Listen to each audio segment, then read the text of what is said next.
AP के file तो धनी ऐप करके एक होता है लोन प्लान के नाम पे। इसके अलावा प्ले बॉय करके एपी के फाइल भेजते हैं और उस पर लोगों का डिटेल प्राप्त करके और विज्ञापन के आधार पर तो ठगी कर रहे थे। प्ले बॉय, जी हाँ, पटना से एक सनसनीखेज खुलासा हुआ है। लोन के नाम पर ठगी और विज्ञापन के नाम पर प्ले बॉय वाला धंधा का बड़ा खुलासा हुआ है। जी हां, पटना पुलिस ने जो बेउर थाना के अंतर्गत क्षेत्र आता है वहां से 3 अभियुक्तों को गिरफ्तार किया है और उससे खुलासा हुआ कि कैसे ये बड़ा धंधा चल रहा था। जी हां, टेलीग्राम के माध्यम से एपी के फाइल भेजी जाती थी और उसके बाद ये सारा कारोबार धंधा चलता था। इस पूरे धंधे का पटना पुलिस ने पर्दाफाश किया और इसके दस्तावेज भी मिले, जिससे पता चला कि ये धंधा काफी जोरों से चल रहा था, लंबे समय से चल रहा था। इस बारे में पूरा डिटेल से आपको खुद पुलिस अधिकारी ही बताएंगे, आप खुद ही सुन लीजिए। लगातार साइबर अपराधियों अपराध के बीच छटमारी की जा रही है। इसी क्रम में हम लोगों को कुछ सूचनाएं प्राप्त हो रही थी कि बेउर थाना क्षेत्र में 70 फीट के आसपास में कुछ लोग जो हैं साइबर अपराध से जुड़े कार्य कर रहे हैं। उसी सूचना के आधार पर हम लोग जब वहाँ पे छापेमारी किए हैं तो कुल 3 जो लोग हैं वहाँ पे कुछ साइबर से संबंधित कार्य कर रहे थे। जब पूछताछ की गई और वहाँ पे विधिवत जब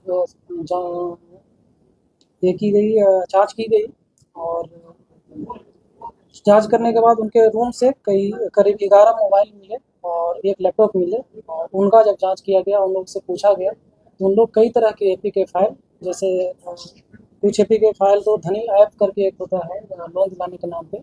इसके अलावा प्ले बॉय करके एपी के फाइल भेजते हैं और उस पर लोगों का डिटेल प्राप्त करके और विज्ञापन के आधार पर लोग ठगी कर रहे थे। इन मोबाइलों की तकनीकी जांच की गई, लैपटॉप की तकनीकी जांच की गई है तो भारत के कई राज्यों से कई दर्जनों कंप्लेन प्राप्त हुए हैं। जैसे उत्तर प्रदेश, केरल, दिल्ली आदि राज्यों से भी कंप्लेन दर्ज हुए हैं और जो गिरफ्तार हुए हैं व्यक्ति 3 हैं और उनका नाम क्रमशः है विक्की कुमार, इनका घर है नवादा में, शुभम राज ये भी नवादा के हैं, गुलशन कुमार ये भी नवादा के हैं। तीनों करीब एक फ्लैट में रह करके करीब वो उस फ्लैट में 4 महीने से वहाँ पे रह रहे थे और इससे पहले भी कई दूसरी जगह रहते थे, वहाँ भी काम करते थे, साइबर अपराध से जुड़े थे।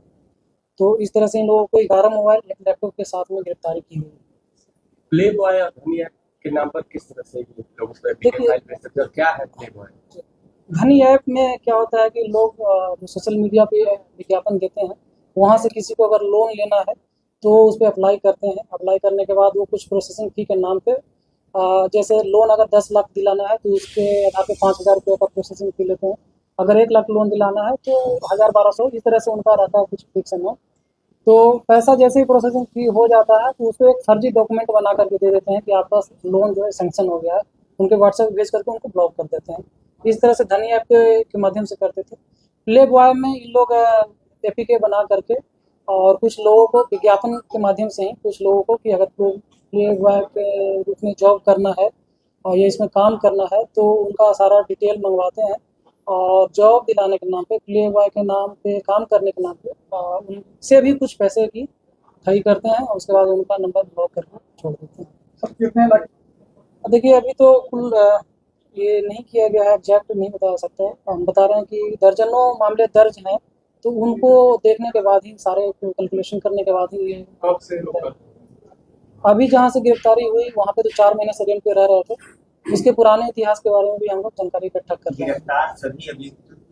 देखिए एक तो इंटर पास है और 2 ने ग्रेजुएशन किया हुआ है।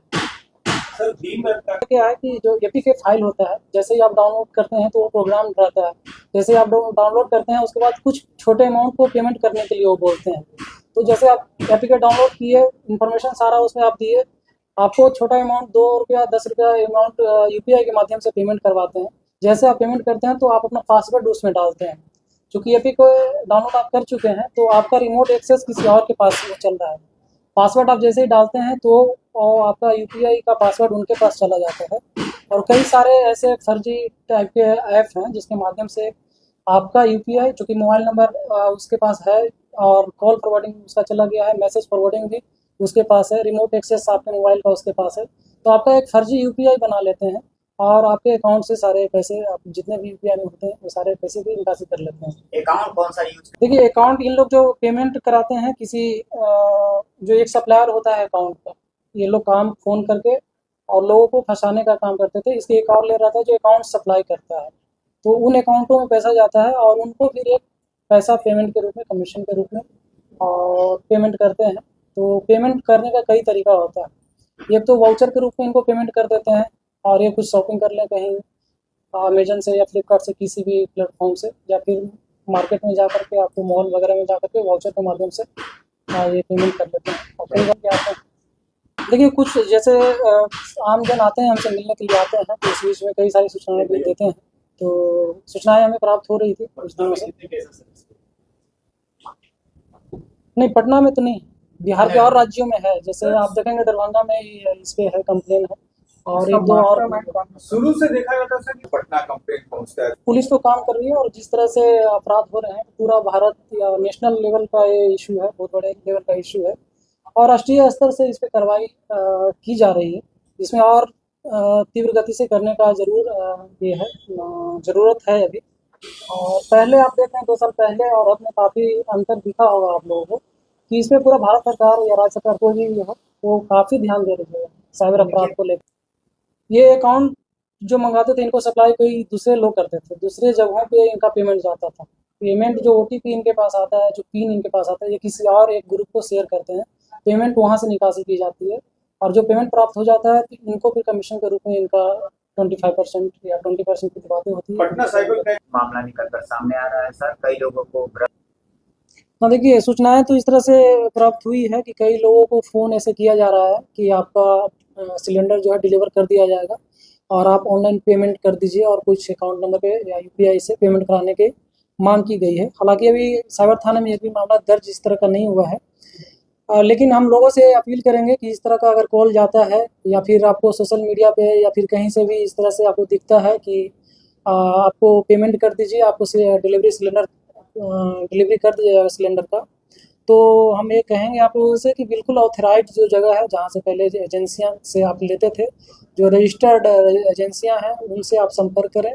इसमें कोई नया प्रक्रिया भी नहीं आया है वैसा कि आपको ऑनलाइन पेमेंट आप कर दीजिए, आपको स्वतः ही घर से पहुंच जाएगा। आपको जो पहले से प्रक्रिया थी कि आपको ऑनलाइन नंबर लगाना होता है, आपको एजेंसी के पास से ही, आपको रजिस्टर्ड जगहों से ही आपके पास ये सिलेंडर प्राप्त होता है। तो अभी वर्तमान में जो लोग हैं ये पैनिक हो करके किसी को पेमेंट नहीं कर दें, स्वतः ही सबको जो सिलेंडर है आपको मिल जाएगा। आपका कनेक्शन किया हुआ है तो आप उसको ऑनलाइन नंबर लगा लेते हैं और उसके बाद आपके घर पे स्वतः ही आपके यहाँ आ जाता है।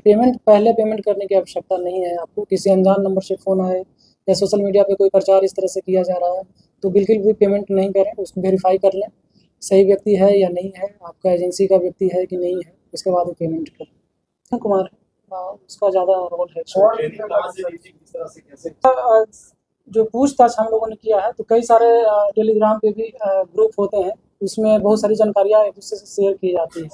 तो उन सब ग्रुपों के बारे में भी जो किस तरह से काम होता है, ट्रेनिंग की बात है तो ऑनलाइन कई सारे सूचनाएं का आदान प्रदान होना या फिर जानकारियाँ नए नए तरीकों के बारे में कैसे अपराध करना है, उनकी जानकारियाँ कई सारे टेलीग्राम पे ऐप हैं जिन